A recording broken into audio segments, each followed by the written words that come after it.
Bonsoir. Chers téléspectateurs et bienvenue dans cette nouvelle édition du journal du dimanche soir.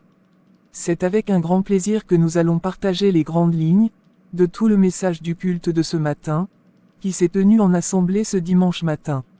De ce fait, nous avons pour invité le pasteur Dany sur ce plateau. Bienvenue pasteur dans cette nouvelle édition journal du dimanche soir. Merci sœur Sarah pour l'invitation. Bonsoir à tous les téléspectateurs du journal du dimanche soir. Je bénis notre Seigneur Jésus-Christ pour ce qu'il fait pour nous. Amen. Amen. Pasteur, nous ne pouvons commencer cette émission sans rendre grâce au Seigneur. Je vous passe la parole. Nous allons prier. Seigneur Jésus-Christ, nous te bénissons. Te disons merci pour ce moment. Prends le contrôle de ce moment et dispose les cœurs à ta parole. Amen. Amen. Le thème de ce dimanche parlait du péché à l'Église, plus précisément l'adultère. Le serviteur de Dieu a posé une question à l'Assemblée, qui est celle-ci: doit-on reprendre l'adultère en public ou en privé? Question que je vous pose directement, pasteur. Merci sœur Sarah. Je dirais dans un premier temps que, la parole de Dieu nous dit dans le livre de 1 Corinthiens 6 verset 9: ne savez-vous pas que les injustes n'hériteront point le royaume de Dieu?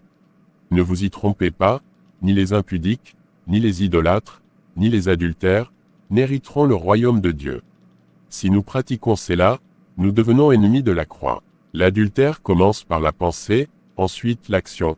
La parole nous dit, dans Matthieu 5 verset 28: mais moi, je vous dis que quiconque regarde une femme pour la convoiter a déjà commis un adultère avec elle dans son cœur. Vice versa.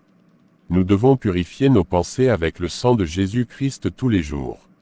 Maintenant, pour répondre à la question, la Bible nous dit dans Matthieu 18 verset 15, si ton frère a péché, va et reprends-le entre toi et lui seul. S'il t'écoute, tu as gagné ton frère.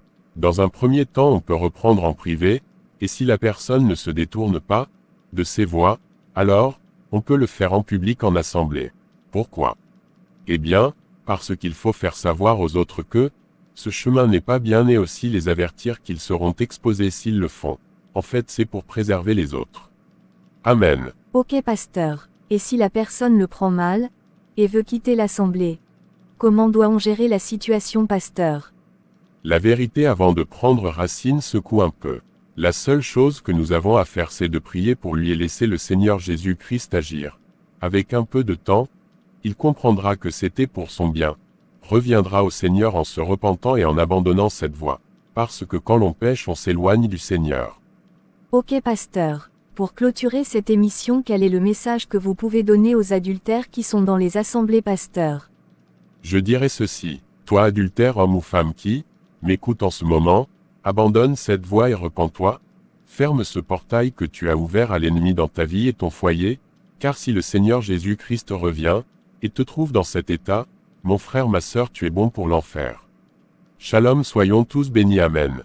Amen, pasteur. Je vous dis à très bientôt pour une nouvelle émission du dimanche soir. Shalom.